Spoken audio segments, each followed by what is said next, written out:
अस्सलामुअलैकुम जनाब, मेरे सामीन। मैं आपको आज कुछ बताना चाहता हूँ, क्योंकि मुल्क की हालात भी कुछ ऐसे हैं कि अवाम नहीं समझा जाता। अवाम को डंडा लेके ना, जैसे भेड़ बकरियाँ होती हैं, ये वैसा माहौल बनाया जाता है कि भेड़ बकरियों की तरह जहाँ मर्जी इनको ले जाओ। देखो, मैं बाहर मुल्कों में 7-8 मुल्क बाहर रहा हूँ, काफ़ी अर्सा 10-12 साल रहा हूँ। तो मैं 2008 में जा रहा था बैंकॉक। मेरे साथ था एक शेरे कोट का आदमी, रफ़ीक गुजर, वो भी जा रहा था साथ। तो हम लोग लाहौर से जाकर टिकट लिया, तो सीट बुक थी। जब वहाँ पहुँचे तो एयरपोर्ट के ऊपर हमारी सीट ओके ही नहीं थी, हमें वापस आना पड़ा। हमने वहाँ होटल लिया और वहाँ जाके सीट बुक करवाई। जब सीट बुक हो गई तो मेरे दोस्त रफ़ीक को फ़ोन आया उनके दोस्तों का। उन्होंने पूछा कि तुम कहाँ पे हो? उसने बोला मैं लाहौर में हूँ। उसने बोला हम भी लाहौर में हैं। वो दोस्त उसके सरगोदा से आए हुए थे। तो जनाब अली वो बोलते हैं आ जाओ, हमने ज़रा कैप्टन सफदर से मुलाकात करनी है। रफ़ीक ने मुझे पूछा भाई क्या ख्याल है, कैप्टन साहब से मिल ले। मैंने बोला जी फारिग तो हैं, सीट तो कल की हुई है, चलो आज मिल लेते हैं, लाहौर में ही है। हम जनाब उनके बताए हुए जगह पे पहुंच गए। वहाँ जाकर उनसे मुलाकात हुई तो उन्होंने फ़ोन किया हमारे सामने कैप्टन सफदर को कि कैप्टन साहब कहाँ हो? उसने बोला जी आप लोग कहाँ हो? उसने बोला आपका जो नया प्लाजा बन रहा है उसमें है। उसने बोला ठीक है, मैं वहाँ 10 मिनट में आ जाता हूँ। तो ठीक 10 मिनट के बाद कैप्टन साहब वहाँ पहुँच गए। 10 आदमी थे वो जो सरगोदा से आए हुए थे, 2 हम थे, 12 हो गए। 13वां कैप्टन सफदर हो गया। उसने बोतलें मंगवाई, हम लोग को बोतलें पिलाई। बोतलें भी पी रहे थे तो उनके कैप्टन साहब के वो ख़ास आदमी थे, क्योंकि वो खुशगवार मूड में उनसे गपशप हो रही थी। तो जनाब खुशगवार मूड को देखते हुए मैंने कैप्टन साहब से एक सवाल कर दिया।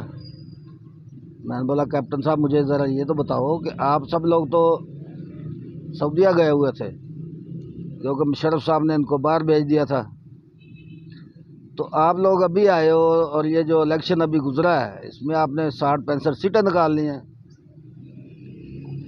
ये इतनी जल्दी वापसी आके सीटें कैसे निकल गई? वो बहुत हंसा, मुझे बोलता राणा साहब सवाल तो आपने बहुत अजीब किया है। तो मैंने बोला जनाब मैंने सवाल किया, आप जवाब तो दो। उन्होंने मुझे बोला कि राणा साहब सच बताऊं या झूठ? मैंने बोला कैप्टन साहब आपके मुंह से सुनना है वो भी झूठ, आपके मुंह से तो सच बताना चाहिए, हम यहाँ बैठे हुए हैं आपके सामने। तो उन्होंने मुझे बोला कि भाई सुनो। मैंने बोला जी सुनाओ।